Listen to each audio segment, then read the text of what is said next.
Listen, I got to be honest with you. I'm not even going to lie to you. Miss Miller was kind to me. The parole board, I've never had parole boards like you guys have been kind to me. You gave me chances. I can't even sit here and lie. You did. So I'm not going to sit here and say you didn't. But I'm not a bad guy. I'm not a violent person. I'm not going to go out and hurt nobody. I'm not a sex offender, never been. And I'm not trying to make excuses. I've been working really hard on my decision-making skills, Whenever you start with, I'm not going to lie to you, I'll be honest with you, it's always like, oof, grimace time. But hey, he won me over it. I'm not a sex offender. And he's not that we can see in the record. But let's jump in with the hearing and I'll unpack it at the end. Before I get started, I just want to make a note here, because in the parole violation report submitted by your parole officer, there was at the end of the parole violation report, your PO wrote that on 3/5/24, this PO removed the Obey All Laws charge for the subject on this parole violation notice for the THC at Hartford Correctional Center. He received an unconditional discharge on this matter in court on 3/1/24. He was also not on parole when this charge occurred, as he was already inside of Hartford CC, booked as a technical violation at the time the event occurred. So I'm not going to be discussing the first charge of Obey All Laws, okay? So all we're going to discuss today is drugs and halfway house placement, okay? Yes, ma'am. Okay. So charge number 2 of Obey All Laws under drugs, your PO reported that on or around 2/27/24, you used cocaine. Charge number 3 of halfway house placement, your parole officer reported that on 2/15/24, at approximately 12:34 a.m., you approached the front desk at Open Hearth Halfway House and asked the staff if you could go outside to get fresh air, as you were frustrated over a conversation you had with a family member. You then proceeded to go outside to the courtyard with a large backpack of your belongings and disappear from the premises. Your whereabouts in the community were unknown until you reported to the Hartford Parole Office on 2/28/24, therefore making you unaccountable in the community for approximately 13 days. Based on your behavior, you're in clear and direct violation of your signed parole conditions, specifically under halfway house placement, as you violated a rule in your signed halfway house agreement, where it states that I will not leave the physical confines of the halfway house unless authorized by program staff or parole. You did not have permission from anyone to exit the halfway house nor stay in the community for 13 days.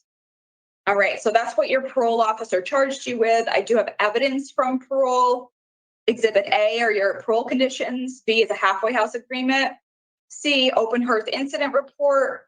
D is a still shot photo from Open Hearth security camera. E is a voluntary admission. F, remand to custody. G is a state police report.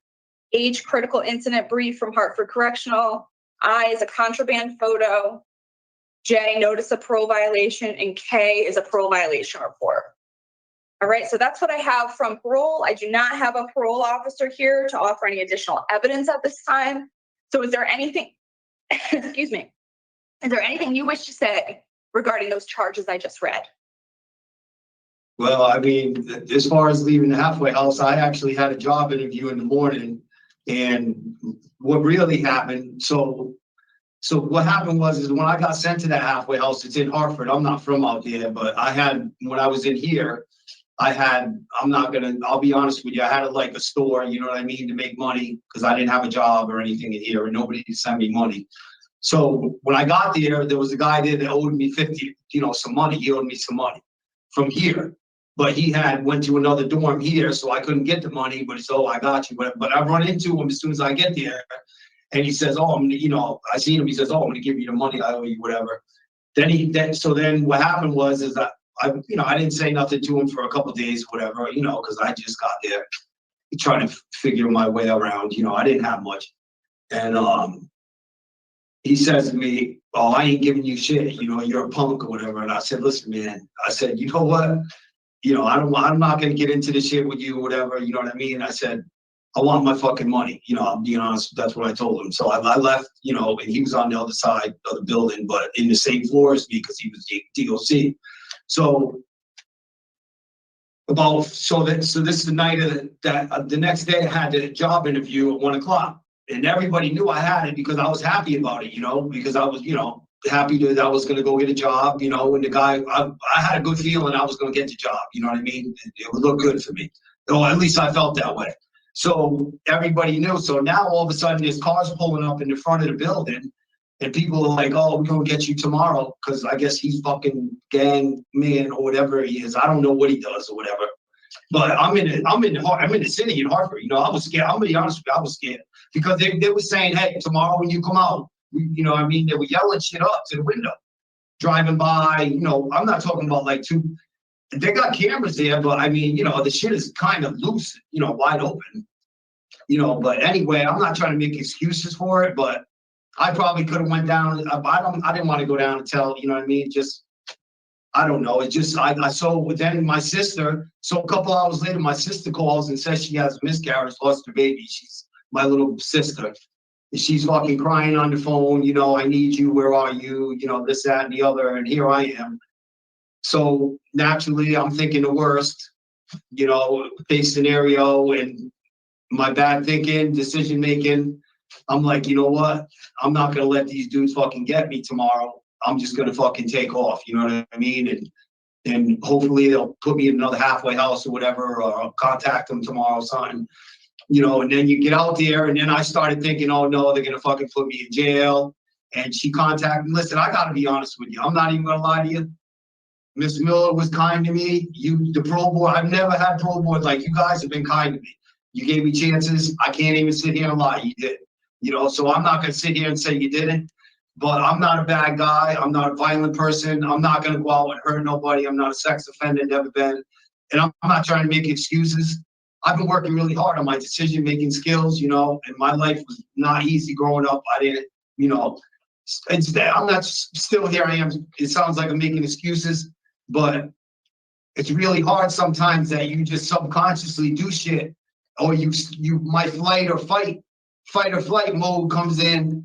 And I get scared or the only thing I know what to do is either, fight or run, run. Right. So you don't get in trouble really, because I didn't want to fight the guy. I really didn't. I'm 50-some years old. I'm an old man. I'm not built like that no more, to be fighting people. That's kid shit. I should have said, I should have run it off. How did parole find you? Did you turn yourself in eventually? Or no, I called them every day and told them, listen, I'm not, I spent a couple days with my sister and then a girl I knew. And, and I was like, listen, I'm not out committing no crimes. I had a few dollars in the bank. And I was like, listen, I'm going to turn myself in. And they kept saying, well, turn yourself in. I called every day. Sometimes I called 2-3 times a day because I really wanted to talk. I called Esposito.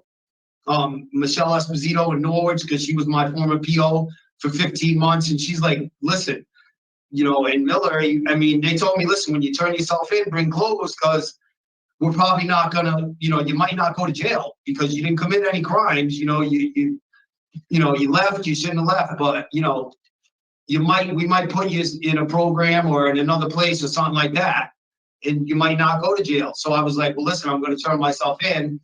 And then I said, you know what? I'm going to stop procrastinating. I'm going to go down. I'm going to do the right thing. I'm not going to run. I'm going to fucking be smart, and I'm going to do the right thing because regardless of what, it's like. So this is what happened, right? So one day, right before I turned myself in and I decided I was going to do it, I almost physically was sick and disgusted with myself. I never felt like that. Usually I'll just go to jail and say, hey, fuck it. I'll just go to jail and go gamble and do whatever. But I was physically, I couldn't eat. I had bacon and eggs in front of me. I couldn't even eat it. I was just disgusted and sick with myself and my decisions and what I did. And I was like, man, you know what? I know that I'm going to go in tomorrow, regardless of what they do. I'm going to go in. I'm going to do the right thing. And just hope for the best, and try to think positive. And as soon as I got there, they threw the cuffs on me. But, I gave them my word I was going to come in, and I did. And I came in early in the morning. So, as to not have them jammed up doing paperwork all day long, right, or whatever. Right. I'm just thinking, because I'm reading, as I read the parole violation report, they gave you several chances to turn yourself in. So if you if you turned yourself in maybe on day 1, day 2, day 3, you probably wouldn't be sitting here today. You are correct. Right? I mean, but when you don't, I mean, when you're out there, you don't think like that. You're scared, you think the worst. I'm thinking I'm going back to jail no matter what. And, they're just going to say, fuck me because, excuse my language, in the past, listen, I'm so used to being fucking lied to, cheated on, screwed over, fucked over in some way, one way or another. It's hard to sometimes find, that common Right. positive thinking is hard sometimes to come by, but regardless of that, I mean, I really don't have nothing bad to say about them people or you or anybody because you didn't do nothing wrong. It was I do poor decision making. And like I said, I didn't go out and commit any crimes or, Right. I mean, I really needed to go get a job and stuff like that. Because when I leave now, even though now, I mean, I got like almost a little less than 5 months. I really need to have a job or money saved in a safe place because if I don't, I'm going to be with my back against the wall again when I get out. And the opportunities I was given, I just fucking, I don't know, man. I don't know what to say. I apologize. I mean, all I can say is I apologize. Okay. All right. So let me go through the charges. So charge number 1, condition of bail laws under drugs. I do make a finding of probable cause based on evidence provided by the state, specifically the voluntary admission form signed and the parole violation report as well. And the charge number 2 of halfway house placement, I do make a finding of probable cause based on evidence provided by the state, specifically the open hearts incident report, as well as the parole violation report. All right, so you were gone from the halfway house for 13 days. And I do find that serious enough to warrant revocation. And I have determined that you should be detained while you wait for your revocation hearing. So at your revocation hearing, myself or another hearing examiner will determine if you violated the conditions of your parole and what, if any, sanction should be imposed at that time. So you don't have any pending charges, is that correct? I don't have no charges. Okay. So I'm going to schedule a tentative date of when I would like to see you for the revocation hearing. That may change, but I do want to give you a date now so you're not kind of wondering when it will be.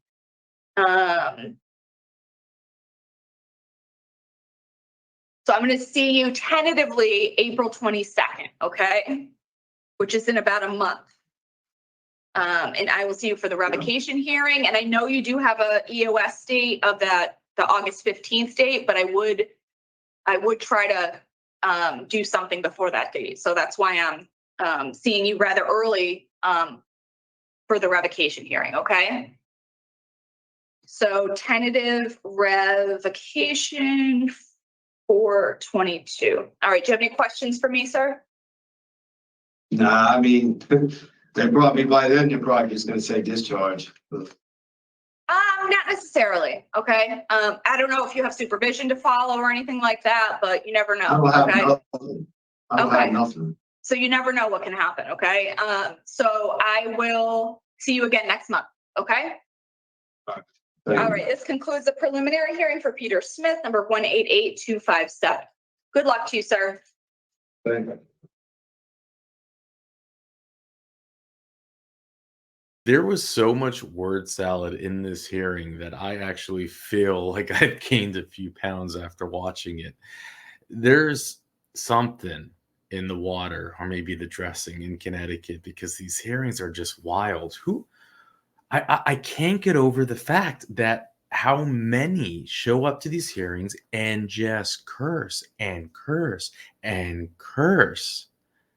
In the 2,000 or so Louisiana hearings, we've maybe seen someone use foul language 2 times, 3 times. I mean, and here it's just like a normal thing. And what's also interesting is they're never reprimanded. It's like, whatever, it's okay. And it's not okay. It's not okay. This is the most important type of interview that you can have. Then your next important interview would probably be a job interview. Why is this the most important? If you're locked up, you can't have the job interview.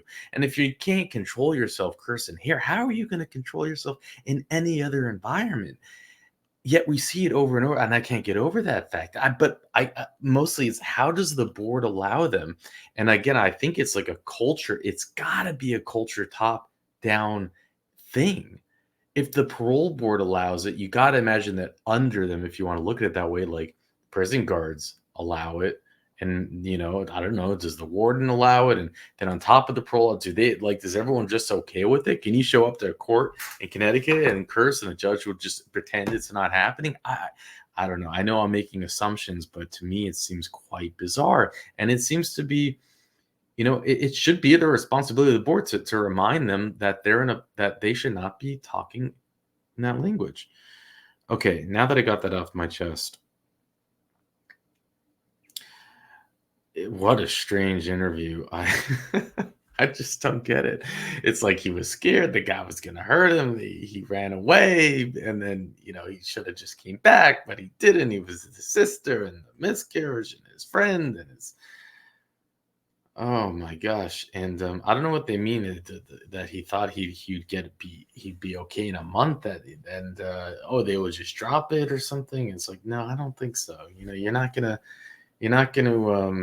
to Jedi mind trick on the parole board to, they're just gonna let it go in a month from now. So anyways, when these hearings do come up, I'll tie together the hearings. I'll create a new playlist called The Return of or something. We're probably going to start seeing plenty of them, and we'll play it there so we can actually see the outcome. I almost forgot. Thank you, Richard, for sharing this. The one of the crimes that he's in for, such a peaceful guy, right? So March 3rd, 2017, Connecticut State Police have arrested a suspect accused of leading troopers on a pursuit through several towns while driving a stolen vehicle. Oh, man.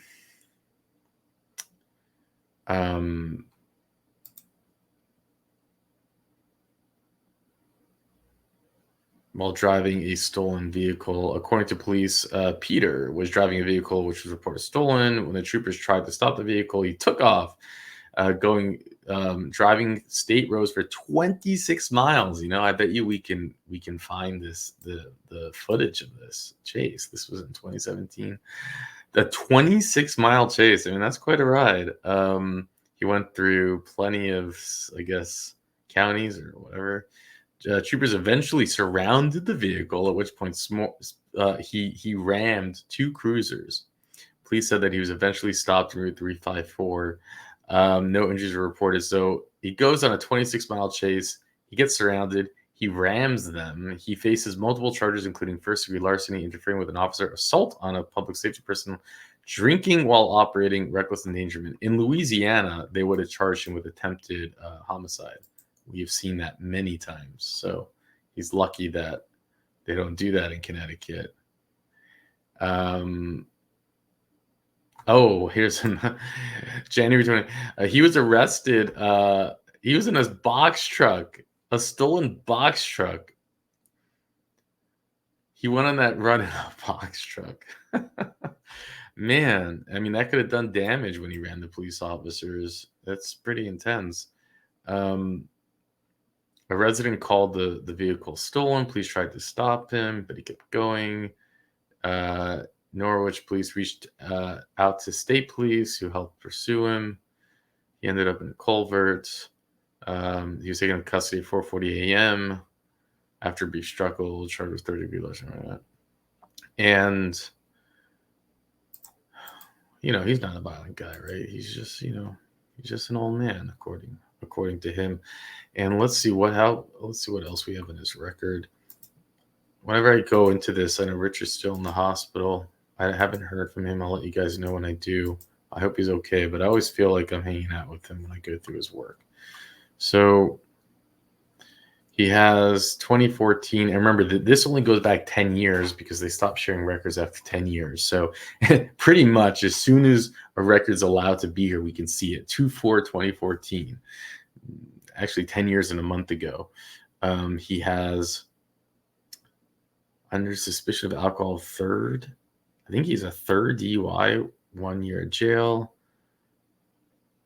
4/22/2014, guilty of That's it. Then he has the arrest in 2017 for the third-degree larceny. It looks like he was only sentenced 3 years in jail for running from the cops and then ramming into them and stealing a vehicle.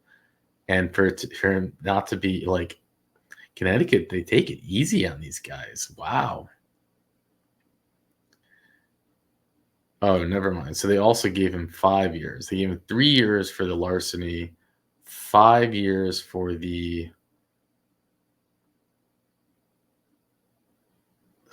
something else, and then also 1 year. But how much of it? So 5 years and 3. I don't know. It's hard for me to read this stuff.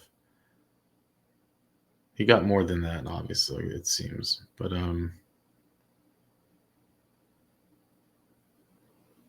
anyway, so with that, I'll let you go.